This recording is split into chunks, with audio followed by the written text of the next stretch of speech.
Papà, oh papà, sai, stamattina la maestra mi ha fatto fare le astine e mi ha detto che sono bravo. Ma perché sono figlio di carabiniere?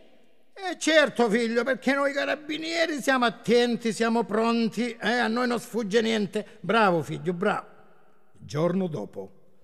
Papà, stamattina la maestra mi ha fatto fare la letterina I e ci ho messo pure il puntino e mi ha detto che sono bravo. Ma perché sono figlio di carabiniere?